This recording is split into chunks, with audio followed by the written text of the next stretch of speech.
একজন অপরাধী যখন কোনো কিছু করছে তার সামনে কত বড় গুণ লাগিয়ে হেডিং করা হচ্ছে, আর একজন আলেম সে যখন কিছু করছে বলছে তথাকথিত মৌলবী।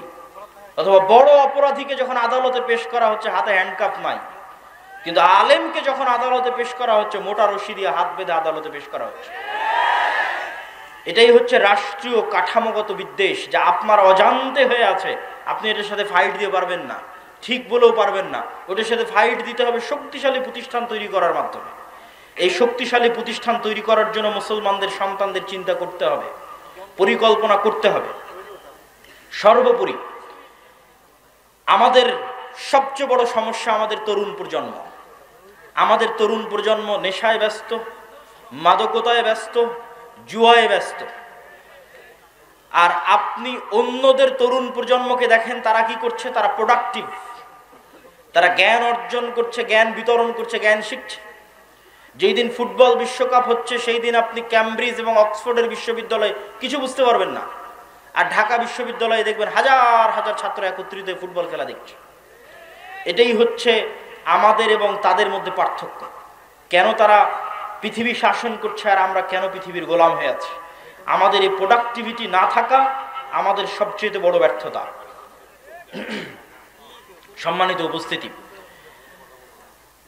আমি আমার বক্তব্যের শেষের দিকে আপনাদের উদ্দেশ্যে আমার পুরো বক্তব্যের যদি সারমর্ম করি, তাহলে বাংলাদেশে রাষ্ট্রীয়ভাবে ইসলাম প্রতিষ্ঠা করতে সবচেয়ে বড় বাধাগুলোর 1 নম্বর বাধা কলোনিয়াল মাইন্ড সেটআপ, ঔপনিবেশিক গোলামীর মানসিকতা।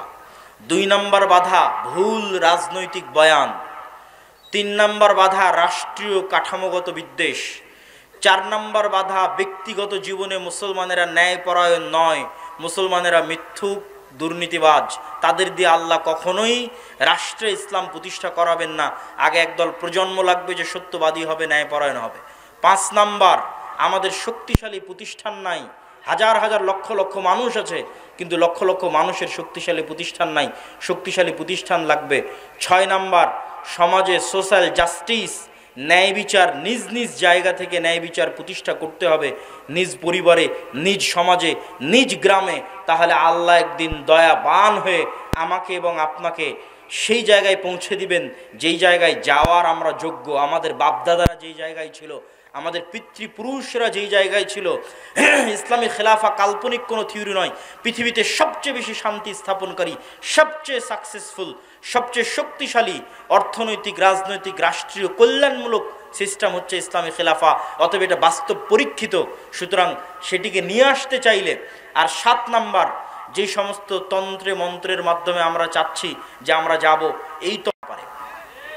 অতএব আপনাকে আগে এই সমস্ত তন্ত্র মন্ত্রকে অস্বীকার করতে হবে, এই সমস্ত তন্ত্র মন্ত্রের কাফের হয়ে যেতে হবে।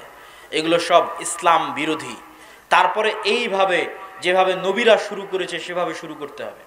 নবীরা কিভাবে শুরু করেছে? মুসা আলাইহিস সালাতু ওয়াস সালামকে আল্লাহ চাইলে বলতে পারতেন তোমাকে মুজিজার লাঠি দিলাম, গিয়ে ফেরাউনকে হত্যা করো এই লাঠি দিয়ে। লাঠির জাদু দিয়ে ফেরাউন মারা যাবে, মুসা আলাইহিস সালাম রাষ্ট্র ক্ষমতা দখল করে নিবে। তা না করে আল্লাহ মুসা আলাইহিস সালামকে বললেন দাওয়াত দাও, তাও ভদ্র নম্র ভাষায় দাওয়াত দাও। এই দাওয়াত দিতে গিয়ে কি না বিপদে তিনি পড়লেন। কতদিন যাবত এই দাওয়াত দিতে গিয়ে জুলম সহ্য করলেন, অত্যাচার সহ্য করলেন। যে আল্লাহ ইব্রাহিম আলাইহিস সালাতু ওয়াস সালামকে আগুনে পোড়ানো থেকে বাঁচাতে পারেন, সে আল্লাহ চাইলে নমরুদকে তখনই আগুনে পুড়িয়ে দিতে পারেন না? দেননি। সেই নমরুদ কর্তৃক ইব্রাহিম আলাইহিস সালাম মাজলুম হলেন, জুলম সহ্য করলেন, দাওয়াত দিলেন। কিন্তু দাওয়াত দিয়েছেন তারা নিঃস্বার্থভাবে রাষ্ট্রের কেন্দ্রবিন্দুতে, আর আমরা আলেম ওলামারা আজীবন দাওয়াত দিয়েছি স্বার্থে। গত 16 বছর অধিকাংশ আলেম ওলামা, অধিকাংশ হুজুর, মাওলানা সবাই, কেউ যদি এমপির সাথে দেখা করে থাকে, মন্ত্রীর সাথে দেখা করে থাকে, তাহলে সবাই নিজ নিজ স্বার্থের জন্য দেখা করেছে।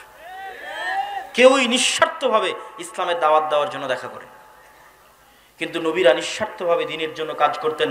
আল্লাহ সুবহানাহু ওয়া তাআলা আমাদেরকে উপস্থিত মজলিসে উপস্থিত সকলকে সত্যবাদী, ন্যায়পরায়ণ, নিজ নিজ সন্তানকে সত্যবাদী, মাথা উঁচু করে দাঁড়ানো যেন শিখায়।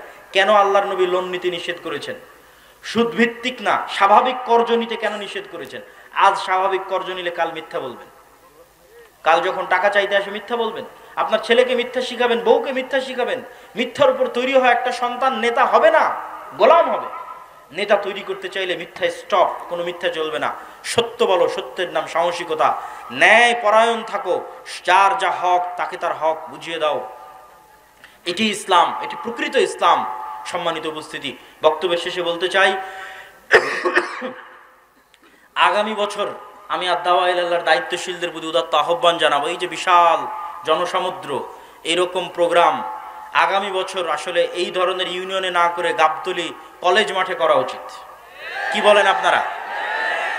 আমি উদাত্ত আহ্বান জানাবো দায়িত্বশীলদের যে প্রোগ্রামটা আপনারা আগামী বছর গাবতলী কলেজ মাঠে করার চেষ্টা করবেন ইনশাআল্লাহ। আল্লাহ সুবহানাহু ওয়া তাআলা তৌফিক দান করুক। আদ-দাওয়া ইলাল্লাহ দেশব্যাপী মসজিদ ভিত্তিক মক্তব শিক্ষা নিয়ে কাজ করে। আচ্ছা, আপনাদের মধ্যে স্বেচ্ছাসেবক ভাইয়েরা যাবে, এখনই যাবে, আমি এখনই যাওয়ার জন্য বলবো যে আপনারা তাদেরকে অবশ্যই সাধ্য অনুযায়ী আপনাদের সহযোগিতাটা পৌঁছে দেওয়ার চেষ্টা করবেন। আমি একটু 2 মিনিট আপনাদের সামনে একটু বিবরণ দিই। আদ-দাওয়া ইলাল্লাহ দেশব্যাপী মসজিদ ভিত্তিক দিন শিক্ষা নিয়ে কাজ করে, মক্তব নিয়ে কাজ করে। এখন পর্যন্ত 500-র অধিক মসজিদের ইমাম জামিয়া সালাফিয়া ডাঙ্গিপাড়ায় আমাদের খরচে, মানে আদ-দাওয়া ইলাল্লাহর খরচে, জামিয়া সালাফিয়ার খরচে গেছে, জামিয়া সালাফিয়ার খরচে এসেছে, জামিয়া সালাফিয়ার খরচে থেকেছে, খেয়েছে এবং প্রশিক্ষণ নিয়েছে। বলেন আল্লাহু আকবার। সম্পূর্ণ ফ্রি, বিনামূল্যে, এমনকি যাতায়াত পাথেও খরচ সহ 500-র অধিক মসজিদের শিক্ষক, মক্তবের ইমামেরা তারা প্রশিক্ষণ নিয়েছে এবং তাদের মধ্যে জাতীয় মক্তব প্রতিযোগিতা হয়েছে। সেখানে যারা বিজয়ী তারা ওমরায় যাওয়ার জন্য প্রস্তুতি নিচ্ছে। বলেন আল্লাহু আকবার। এই কাজে আপনারা যুক্ত হন। গাবতলীর প্রত্যেক মসজিদকে উদাত্ত আহ্বান জানান, যাও জামিয়া সালাফিয়া ডাঙ্গিপাড়া আদ-দাওয়া ইলাল্লাহর মক্তব প্রশিক্ষণ নিয়ে আসো, নিয়ে এসে তাদের সিলেবাস অনুযায়ী আমাদের গ্রামে মক্তব পড়াও। দেখবেন পরের দিন থেকেই আপনার শিক্ষার মান বেড়ে গেছে, বাচ্চারা দ্রুত কোরআন শিখতে পারছে, দিনের মৌলিক জ্ঞান শিখতে পারছে। আপনাদের স্বেচ্ছাসেবকদের যেতে বলে, যারা সহযোগিতা নিতে চায় এবং আপনারা যারা সহযোগিতা করতে চান, স্বেচ্ছাসেবকদের উদাত্ত আহ্বান জানাবো, আপনারা ভিতরে চলে যান, আমাদের সময় অতি স্বল্প। দ্বিতীয়ত, আল জামিয়া সালাফিয়া আরেকটি নতুন উদ্যোগ নিয়েছে, সেটি হচ্ছে জামিয়া সালাফিয়াতে যে মানসম্মত শিক্ষা ব্যবস্থা আছে। যেমন একটা ছোট্ট উদাহরণ যদি দেই, যে গত 1 বছরে শুধু সৌদি আরবের মদিনা ইসলামী বিশ্ববিদ্যালয় সহ অন্যান্য বিশ্ববিদ্যালয়ের গত 1 বছরে 10-এর অধিক শিক্ষক জামিয়া সালাফিয়াতে এসেছে এবং দার্স দিয়েছে। 10-এর অধিক, যা বাংলাদেশের ইতিহাসে রেকর্ড। তো এইরকম একটি উন্নত শিক্ষা প্রতিষ্ঠান, যেখানে পার্শ্ববর্তী দেশগুলোর শিক্ষকেরা তো আছেই, সেই উন্নত শিক্ষা প্রতিষ্ঠানের শিক্ষার মান অন্যান্য প্রতিষ্ঠানগুলোতে পৌঁছে যাক, এই জন্য আমরা একটা মুআদালা বা অধিভুক্তিকরণ সিস্টেম চালু করেছি। যে কোনো প্রতিষ্ঠান চাইলে আমাদের সাথে যোগাযোগ করে জামিয়া সালাফিয়ার সিলেবাস অনুযায়ী তাদের সিলেবাস পরিচালনা করে আমরা ওই প্রশিক্ষণটাও ফি সাবিলিল্লাহ তাদের শিক্ষককে প্রশিক্ষণ দিয়ে তাদের শিক্ষার মান বাড়িয়ে নিতে চাই। সম্মানিত উপস্থিতি, আগামী 30 ও 31 জানুয়ারি সালাফি কনফারেন্স দিনাজপুর, রংপুর বিভাগের মধ্যে সবচেয়ে বড় শিক্ষা প্রতিষ্ঠান, 4 তলা কমপ্লিট মসজিদের কাজ চলতেছে, প্রায় 20 বিঘা জমির উপর। দেশ ও বিদেশের মেহমানগণ উপস্থিত থাকবেন। আর আগামী 13 ও 14 ফেব্রুয়ারি আল জামিয়া সালাফিয়া রূপগঞ্জ, প্রায় 50 বিঘা জমির উপর যে প্রতিষ্ঠান, সেখানে পাকিস্তান, ভারত, সৌদি আরব এবং বাংলাদেশ 4 দেশের শীর্ষস্থানীয় আলেমগণ উপস্থিত থাকবেন। সালাফি কনফারেন্স, এই সালাফি কনফারেন্সগুলোতে আপনাদের উপস্থিত হওয়ার উদাত্ত আহ্বান জানাচ্ছি। পাশাপাশি মাসিক আল ইতিসাম, মাসিক আল ইতিসামের সম্পাদকীয়গুলো পড়ে দেখবেন। যেমন এই মাসের সম্পাদকীয়তে আছে মুসলিম উম্মার দামেস্ক বিজয়, জেরুজালেম বিজয়ের দ্বার প্রান্তে মুসলিম উম্মাহ। এই যে গুরুত্বপূর্ণ লেখনীগুলো, এবং আজকে আপনাদের শ্রদ্ধেয় শেখ আব্দুর রাজ্জাক বিন ইউসুফ, তিনি এখানে আসার আগে মাগরিব পর্যন্ত ফতোয়া বোর্ডে ছিলেন। জামিয়া সালাফের সিনিয়র সব মুহাদ্দিসেরা, জামিয়া সালাফিয়া বানারস ভারতের সিনিয়র মুহাদ্দিসেরা, তারা সহ আমাদের ফতোয়া বোর্ড পরিচালিত হয়। তো মাসিক আল ইতিসামের ফতোয়াগুলো এরকম জ্ঞানী গুণী উচ্চ শিক্ষিত আলেমদের ফতোয়া বোর্ডের মাধ্যমে পাশ হয়ে আসে। এই মাসিক আল ইতিসাম আপনারা নিয়মিত আপনাদের গাবতলীতে আসে, আমি জানি। আপনারা যোগাযোগের ভিত্তিতে নেবেন এবং মানুষের মধ্যে ফ্রি বিতরণের মাধ্যমে দাওয়াতি কাজে অংশগ্রহণ করবেন। সম্মানিত উপস্থিতি, সর্বশেষে আজকের আলোচনায় যে বিষয়গুলো তুলে ধরলাম, এই বিষয়গুলো মেনে চলার এবং আমল করার উদাত্ত আহ্বান জানিয়ে আজকের সংক্ষিপ্ত বক্তব্য এখানেই শেষ করছি। ৭১ জন্ম, তাহলে এটা মিথ্যা কথা। তাহলে ওই গাবতলির সন্ধ্যাবাড়ির আপনাদেরই বাপ দাদা আজ থেকে ২০০ বছর আগে ব্রিটিশদের বিরুদ্ধে জিহাদ করেছে, ওটাকে আপনি বহন করবেন না? ওটাকে আপনি রক্ষা করবেন না? নিজের মধ্যে ধারণ করবেন না? অবশ্যই ধারণ করতে হবে, নাহলে আপনি জাতি হিসেবে মানসিকভাবে, ঐতিহাসিকভাবে, রাজনৈতিক বয়ানে গোলাম হয়ে যাবে। এবার ওই ১৭৫৭ ২৩শে জুনের আগের যে ইতিহাস, মুঘলদের বাংলাদেশ, তার আগের স্বাধীন সুলতানি শাসন আমলের বাংলাদেশ, মুঘলদের আগের অংশ হচ্ছে স্বাধীন সুলতানি শাসন আমল। স্বাধীন সুলতানি শাসন আমল কোনটা? যেই সময় রাজধানী ছিল মুর্শিদাবাদ, মালদা, রাজশাহী, চাঁপানবাবগঞ্জ, গৌড়, তৎকালীন ভাষায় বলা হয়েছে গৌড়। এই জন্য সব পুরাতন মসজিদ দেখবেন ওই বেল্টে প্রচুর পরিমাণে আছে। সোনা মসজিদ আছে, বাঘা মসজিদ আছে, কুসুম্বা মসজিদ আছে, আরও কত অসংখ্য পুরাতন মসজিদ আছে ৫০০ বছর আগের। ওই অঞ্চলগুলো ঘুরতে গেলে দেখতে পাবেন। আর বাংলাদেশ বর্ডার ক্রস করে মালদার গৌড় রোডে প্রবেশ করলে তো আরও শত শত মসজিদ আছে, ছোট আদিনা, বড় আদিনা, এগুলো সব ওই সময়কার রাজধানী। আর মুঘলদের রাজধানী হচ্ছে ঢাকা। তাহলে এই দীর্ঘ হাজার বছরের ইতিহাসকে যদি বাদ দেন, জাতি হিসেবে আপনি মৃত্যুবরণ করলেন। আর 1971 বা 1947 পরে বাংলাদেশের মানুষকে বারবার বিভক্ত করার চেষ্টা করা হয়েছে। বাংলাদেশের মানুষকে কি দিয়ে বিভক্ত করা হয়েছে? ৩টা পরিভাষা দিয়ে বাংলাদেশের মানুষকে বিভক্ত করা হয়েছে রাজনৈতিকভাবে। এই রাজনৈতিক বিভক্তি থেকে বের হয়ে আসতে হবে। অন্য আর যে কোনো বিষয়ে রাজনীতি চলতে পারে, কিন্তু এই বিষয়গুলো নিয়ে রাজনীতি করতে দেওয়া যাবে না। এটা যে রাজনৈতিক সচেতনতা। 47-এ দেশ স্বাধীন হওয়ার পর বাঙালি জাতীয়তাবাদের নামে বাংলাদেশের মানুষের মধ্যে বিভেদ তৈরি করা হয়েছে। বলে যে আরে তুমি পরে মুসলিম, আগে বাঙালি। বাঙালি জাতীয়তাবাদকে মহান করা, বাঙালি জাতীয়তাবাদকে মহান করতে গিয়ে পহেলা বৈশাখের কালচার থেকে শুরু করে যত বাঙালি কালচার আছে, সেই কালচারগুলোকে মহান করে যে না আমি বাঙালি। আর এই বাঙালি জাতীয়তাবাদকে ইসলামের বিরুদ্ধে দাঁড় করানো। কিন্তু তারা ভুলে যায় যে এই বাঙালি জাতীয়তাবাদের নামেই 1905 সালে হওয়া বঙ্গভঙ্গ 1911-তে ব্রিটিশ সরকারকে রদ করতে বাধ্য করে কলকাতার দাদাবাবুরা। আর 1911-তে বঙ্গভঙ্গ রদ হয়ে যাওয়ার কারণে 1947 পর্যন্ত এই পূর্ববঙ্গে না কোনো কলকারখানা, না কোনো ব্যবসায়িক প্রতিষ্ঠান, না কোনো স্কুল কলেজ, না কোনো বিশ্ববিদ্যালয় কিছুই প্রতিষ্ঠিত হয়নি। মানে আপনাদের টাকায়, আপনাদের বাপদাদাদের টাকায় যা কিছু গড়ে উঠেছে সব কলকাতাতে গড়ে উঠেছে। তাহলে পূর্ববঙ্গের মুসলমানেরা যে বৈষম্যের শিকার হলো, সেটা তো তোমার বাঙালি জাতীয়তাবাদের নামেই সেই বৈষম্যের শিকার হলো। আবার সেই বাঙালি জাতীয়তাবাদকে উজ্জীবিত করে বাংলাদেশের মুসলমানদের মধ্যে বিভেদ তৈরি করা, এটা হচ্ছে আমাদের পার্শ্ববর্তী দেশ থেকে পরিচালিত বাংলাদেশের মধ্যে পার্থক্য তৈরি করার রাজনৈতিক বয়ান। আর একটা পার্থক্য তৈরি করার রাজনৈতিক বয়ান কি? 1971-এর পরে যে অমুক মুক্তিযোদ্ধা, অমুক রাজাকার, এটা হচ্ছে দেশকে ভাগ করে দেওয়া, দেশের জনগণকে ভাগ করে দেওয়া। পৃথিবীর কোন উন্নত দেশে আপনি এইভাবে দেশের নাগরিকদের মধ্যে বিভেদ তৈরি করা দেখতে পাবেন না। স্বয়ং আমাদের নবী মুহাম্মদ সাল্লাল্লাহু আলাইহি ওয়াসাল্লাম মক্কা বিজয়ের পরেও এরকম বিভেদ তৈরি হতে দেননি। একটা ছোট্ট ঘটনা বলি। মক্কা বিজয়ের পর একটা যুদ্ধ হয়েছিল, হুনাইনের যুদ্ধ। হুনাইনের যুদ্ধের সব গনিমতের মাল আল্লাহর নবী মক্কার নবমুসলিমদের মধ্যে বন্টন করে দিয়েছেন।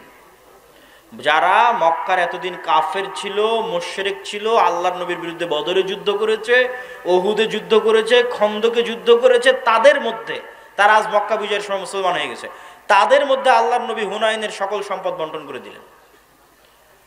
তো শয়তান ওয়াসওয়াসা দিল মদিনায় চলে যাওয়া মুহাজির আর আনসারদের মধ্যে, ইসলামের জন্য জীবন দিলাম আমরা, যুদ্ধ করলাম আমরা। মানে আপনাদের পরিভাষায় যদি বলি যে আমরা হচ্ছে মুক্তিযোদ্ধা আর সব টাকা পয়সা নিয়ে চলে গেল রাজাকাররা, ওই সময়ের পরিভাষাটা যদি বুঝতে চান যে আমরা মুহাজির এবং আমরা আনসার, আমরা ইসলামের জন্য সকল কিছু করলাম, অথচ আজ হুনাইনের যুদ্ধের সকল গনিমতের মাল আল্লাহর নবী মক্কার এই কাল পরশু যারা মুসলমান হলো মক্কা বিজয়ের সময় তাদের মধ্যে দিয়ে দিলেন। এই কানা ঘুষা কিন্তু আল্লাহর নবীর কান পর্যন্ত চলে গেল, কিন্তু রাসূল সাল্লাল্লাহু আলাইহি ওয়াসাল্লাম এই বিভেদ রাখতে দেননি। কেন? তিনি জানেন যে এই বিভেদ এই ভবিষ্যৎ ইসলামী রাষ্ট্রকে ক্ষতিগ্রস্ত করবে। তখন তিনি কি বললেন? তিনি বক্তব্যে দাঁড়িয়ে বললেন, এই মদিনার মুহাজিরেরা, মদিনার আনসারেরা, লম্বা ঘটনা, হে মদিনার মুহাজিরেরা, হে মদিনার আনসারেরা, আজকে হুনাইনের সকল গনিমতের মাল নিয়ে চলে যাবে মক্কার নবমুসলিমেরা, আর মুহাম্মদ সাল্লাল্লাহু আলাইহি ওয়াসাল্লাম নিজে তোমাদের সাথে মদিনায় ফিরে যাবে, অথচ আমার বাপদাদার বাড়ি মক্কায়। আল্লাহু আকবার। তোমরা কোনটা চাও? মুহাম্মদ সাল্লাল্লাহু আলাইহি ওয়াসাল্লাম তোমাদের সাথে সশরীরে মদিনায় ফিরে যাক? সাহাবীরা আবেগতাড়িত হয়ে গেলেন। তো আল্লাহর নবী এই বিভেদকে স্থায়ী করতে দেননি। এবং দেখেন, মুহাম্মদ সাল্লাল্লাহু আলাইহি ওয়াসাল্লাম মক্কা বিজয়ের পরও মদিনায় থেকে গেছেন। এখন তো মক্কা বিজয় হয়েছে, ওনার শৈশবের স্মৃতি বিজড়িত শহর মক্কা, কৈশোরের স্মৃতি বিজড়িত শহর মক্কা, যৌবনের স্মৃতি বিজড়িত শহর মক্কা। এখন তো মক্কা বিজয় হয়ে গেছে, তার অধীনস্থ তিনি মদিনা ছেড়ে দিয়ে মক্কা আসতে পারেন। কিন্তু তিনি বললেন মুহাম্মদ সাল্লাল্লাহু আলাইহি ওয়াসাল্লাম নিজে ফিরে যাবে মদিনায়, আবার ধন সম্পদ দিয়ে দিলেন নবমুসলিমদের, তিনি ঐক্যটা রক্ষা করলেন। এই জন্য এই ধরনের বিভেদ, এই দুইটা বিভেদ, বাঙালি জাতীয়তাবাদের মাধ্যমে মুসলমানদের মধ্যে বিভেদ তৈরি করা বাংলাদেশের মুসলমানদের মধ্যে, এবং 1971-এর চেতনাকে বিক্রি করে বিভেদ তৈরি করা, যা গত 15-16 বছর ছিল, ভবিষ্যতে আর কাউকে কোনোদিন করতে দেওয়া যাবে না। এবার আরো সামনের দিকে চলে আসি। রাষ্ট্রে ইসলাম প্রতিষ্ঠা করতে বাধা কি? রাষ্ট্রে ইসলাম প্রতিষ্ঠা করতে চতুর্থ বাধা বিজাতীয় মতবাদ, গণতন্ত্র, সমাজতন্ত্র, ধর্মনিরপেক্ষ মতবাদ, যেটিকে সেকুলারিজম, কিছুক্ষণ আগে যে মতবাদের বিষয়ে বললাম, লিবারালিজম, জাতীয়তাবাদ, ন্যাশনালিজম, এই প্রত্যেকটা মতবাদ রাষ্ট্রে ইসলাম প্রতিষ্ঠায় বাধা। আমি যদি আরো সারমর্ম করে বলি যে পৃথিবীতে ইসলামী খেলাফা প্রতিষ্ঠা হবে, এই ইসলামী খেলাফার সবচেয়ে বড় শত্রু গণতন্ত্র নিজেই। এই জন্য আমার একটা বক্তব্য দেওয়া আছে যে গণতন্ত্রের কবর রচনার উপরই ইসলামী খেলাফতের উত্থান হবে। কিন্তু এই বক্তব্য আবার আমাদের কিছু ভাইদের সহ্য হবে না, কিন্তু তাদেরকে আমি উদাত্ত আহ্বান জানাবো, আপনারা আরো পড়েন, আরো পড়েন, আরো পড়েন। আরো পড়লে দেখবেন গণতন্ত্রের নামে মুসলমানদের সামনে মূলা ঝুলিয়ে রাখা আছে। গত 100 বছরেও কোনোদিন গণতন্ত্র দিয়ে ইসলাম প্রতিষ্ঠিত হয়নি, আগামী 1000 বছর চেষ্টা করলেও কোনোদিন গণতন্ত্র দিয়ে ইসলাম প্রতিষ্ঠিত হবে না।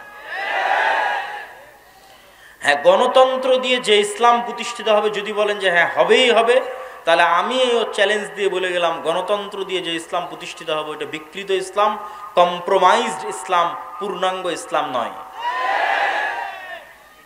যে ইসলামের মধ্যে শিরক মিশ্রিত থাকবে, যে ইসলামের মধ্যে ইসলামের সকল বিধিবিধান উপস্থিত থাকবে না, পূর্ণাঙ্গ রূপে উপস্থিত থাকবে না। তাহলে আপনি যেহেতু বলতেছেন এগুলোর মাধ্যমে প্রতিষ্ঠিত হবে না, তো হবে কিসের মাধ্যমে? যেটির মাধ্যমে প্রতিষ্ঠিত হবে, আজকে আপনাদের সামনে 2টি বা 3টি উপায় বলবো, যা প্রায় এই পরের পয়েন্টগুলো প্রায় সব বক্তব্যে আমার বলা আছে এবং আপনাদেরও শোনা উচিত। 1, ইসলামী খেলাফা বা ইসলামী রাষ্ট্র বলতে কি বুঝায় এটা পরিষ্কার থাকতে হবে। ইসলামী খেলাফা বা ইসলামী রাষ্ট্র মানে আজকে এখানে আপনাদের সবাইকে জোরপূর্বক আমি সালাত আদায় করিয়ে দিলাম, জোরপূর্বক আপনাদের মহিলাদের মা বোনদের পর্দা করিয়ে দিলাম, বিষয়টি এমন নয়। ইসলামী খেলাফায় এই জিনিসগুলো থাকবে, কিন্তু ইসলামী খেলাফা মানে 1 নম্বরে আপনাদের মধ্যে ন্যায় বিচার প্রতিষ্ঠিত হবে। ঈসা আলাইহিস সালাতু ওয়াস সালামের কথা আল্লাহর নবী বলেছেন, তিনি পৃথিবীতে হাকামান মুকসিতা, ন্যায় বিচারক, শাসক হবেন। আর আল্লাহ হচ্ছেন সবচেয়ে বড় ন্যায় বিচারক। এই জন্য সাবআতু ইউদিল্লুহুমুল্লাহ ইয়াউমা লা দিল্লা ইল্লা দিল্লুহ, 7 শ্রেণীর মানুষকে বিশেষ ছায়ায় আশ্রয় দেওয়া হবে। তার 1 নম্বরে ইমামুন আদিল, ন্যায় পরায়ণ, ন্যায় বিচারক। তাকে 1 নম্বরে আসন দেওয়া হয়েছে, ন্যায় পরায়ণ, ন্যায় বিচারককে। আমাদের মুসলমানদের কাছে এতক্ষণ পর্যন্ত এই আলোচনা আপনাদের কাছে হয়তো মনে হবে আমি কি বলতে চাচ্ছি। আমি যেটি বলতে চাচ্ছি যে রাষ্ট্রে ইসলাম মানে ন্যায় বিচার প্রতিষ্ঠা করা। তো আপনি আমি যদি রাষ্ট্রে ইসলাম প্রতিষ্ঠা করতে চাই, আমাদেরকে সবার আগে ন্যায় পরায়ণ হতে হবে। আমি আপনি ন্যায় পরায়ণ হব না, সত্যবাদী হব না, আর বলবো রাষ্ট্রে ইসলাম প্রতিষ্ঠা করব, এটা কোনোদিন সম্ভব নয়। তো আপনি কি বলতে চাচ্ছেন আমরা মুসলমানেরা ন্যায়পরায়ণ নই, সত্যবাদী নই? জি, আমি এটাই বলতে চাচ্ছি আমরা মুসলমানেরা নামাজি, আমরা মুসলমানেরা হাজি, আমরা মুসলমানেরা দানবীর। বাহ্যিক ইসলামের যত বিধিবিধান আছে প্রত্যেকটা বিধিবিধান মানতে আমরা এক নম্বরে আছি। যেমন আজকের জালসা সম্মেলনে এসেছেন কোরআন এবং দ্বীনের কথা শুনতে, এটা অনেক বড় একটা গুণ। অবশ্যই আপনি নেকি পাওয়ার নিয়েতে এসেছেন, কিন্তু দেখবেন এই জালসার প্যান্ডেল থেকে মোবাইল চুরি হয়ে গেছে, দেখবেন মসজিদ থেকে স্যান্ডেল চুরি হয়ে গেছে। তাহলে জাতিগতভাবে আমার এবং আপনার মধ্যে কোনটার অভাব?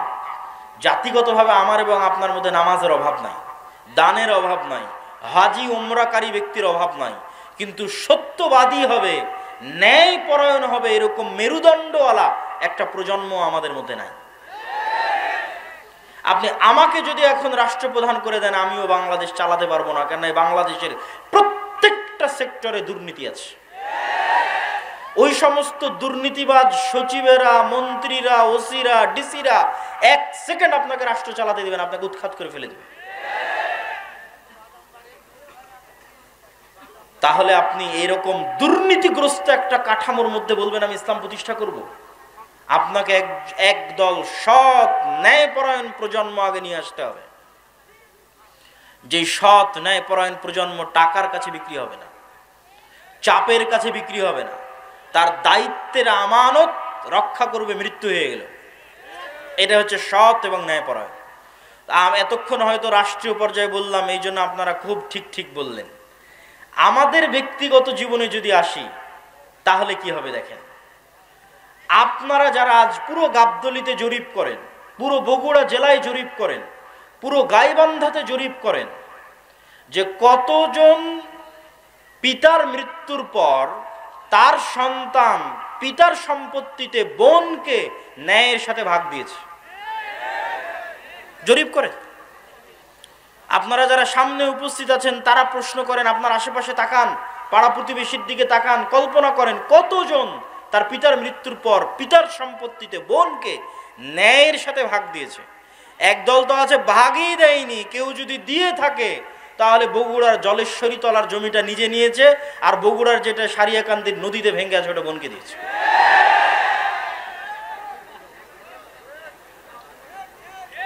তাহলে আপনি ন্যায়পরায়ণ নন, সত্যবাদী নন, কিন্তু আপনি নামাজি, আপনি হাজি, আপনি উমরাকারী, আপনি দানবীর। তাহলে আপনাকে দিয়ে কখনোই আল্লাহ সুবহানাহু ওয়া তাআলা রাষ্ট্রে ইসলাম প্রতিষ্ঠা করবেন না, কেননা আপনি রাষ্ট্রে ইসলাম প্রতিষ্ঠার যোগ্য নন। রাষ্ট্রে ইসলাম প্রতিষ্ঠা করার এক নাম্বার শর্তই হচ্ছে আপনাকে ন্যায়পরায়ণ হতে হবে। ন্যায়পরায়ণ না হলে আপনি রাষ্ট্রে ইসলাম প্রতিষ্ঠার যোগ্য নন। কেন? আপনি রাষ্ট্র নেতা হওয়ার যোগ্য নন, দলের নেতা, দেশের নেতা, সমাজের নেতা, কোনো কিছুর নেতা হওয়ার যোগ্য নন। আপনি কিসের যোগ্য? গোলাম হওয়ার যোগ্য। গোলামেরা মিথ্যা বলে, গোলামেরা অন্যায়পরায়ণ হয়। আপনি আরো জরিপ করেন, আপনাদের এই বগুড়া, গাবতলী, গাইবান্ধা অঞ্চলের কতজন মেয়ের বিবাহ যৌতুকের ভিত্তিতে হচ্ছে, আর কতজন মেয়ের বিবাহ যৌতুক ছাড়া হচ্ছে, জরিপ করেন। তাহলে যতগুলো মেয়ের বিবাহ যৌতুকের ভিত্তিতে হচ্ছে, আপনি কি বলেন এটা ন্যায় হচ্ছে না অন্যায় হচ্ছে? অন্যায় হচ্ছে। কিন্তু ওই যৌতুকের বিবাহে যতজন উপস্থিত হচ্ছে, হাজি, নামাজি, ওমরাকারী, দানবীর, হুজুর, কাজী, সবই তো আল্লাহওয়ালা। তাহলে এই সমস্ত আল্লাহওয়ালা হাজি, নামাজি, কাজী যে যৌতুকের ভিত্তিতে বিবাহ দিচ্ছে, উপস্থিত হচ্ছে, দাওয়াতে যাচ্ছে, তাদেরকে দিয়ে আল্লাহ সুবহানাহু ওয়া তাআলা কখনোই রাষ্ট্রে ইসলাম প্রতিষ্ঠা করাবেন না। কেননা সে অন্যায়পরায়ণ। সে যদি আজ যৌতুকের সাথে আপোষ করে, কাল রাষ্ট্র ক্ষমতায় গেলে ও সবচেয়ে বড় দুর্নীতিবাজ হবে। আমাদের মধ্যে যতজন উপস্থিত আছে যারা বোনকে পিতার সম্পত্তিতে ভাগ দেয়নি, যারা মেয়েকে বিবাহ করেছে যৌতুক এবং ডিমান্ডের ভিত্তিতে এবং এই ধরনের মানুষের সাথে সম্পৃক্ত অন্যায়ের সাথে জড়িত আছে, এরা যদি রাষ্ট্র ক্ষমতায় যায় তো গত 16 বছর যা টাকা পাচার হয়েছে এরা তার চেয়ে বেশি করবে। গত 16 বছর যা দুর্নীতি হয়েছে প্রত্যেকটা মুসলমান তার চেয়ে বেশি দুর্নীতি করবে। শুধু সে যায়নি তাই গালি দিচ্ছে যে ও দুর্নীতিবাজ ছিল, এত টাকা পাচার করে নিল, ও গেলে ওও করতো।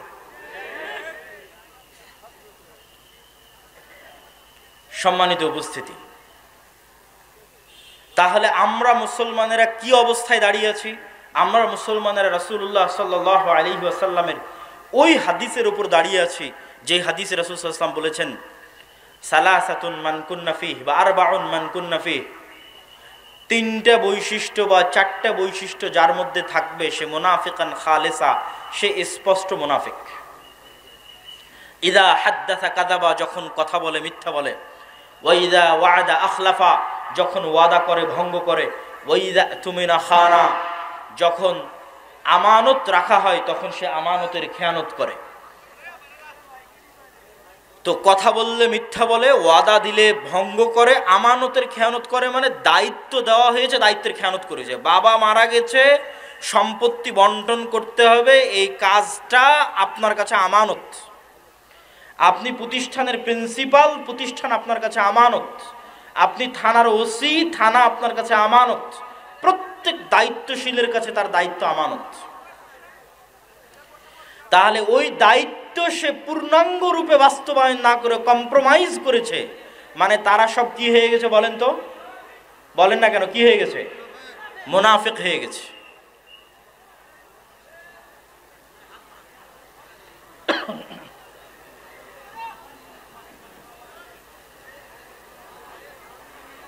না মাইকের সমস্যা নেই, একটু থামেন।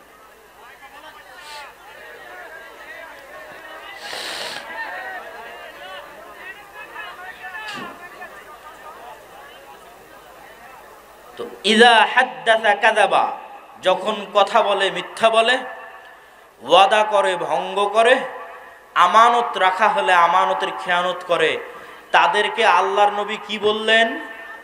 একটু জোরে বলতে হবে, কি বললেন? মুনাফিক। তার মানে পিতার সম্পত্তিতে বোনকে ভাগ দেয়নি যে সে কি? একটু কথা বলতে হবে, সে কি? মুনাফিক। যৌতুকের ভিত্তিতে বিবাহ করেছে যে সে কি? মুনাফিক।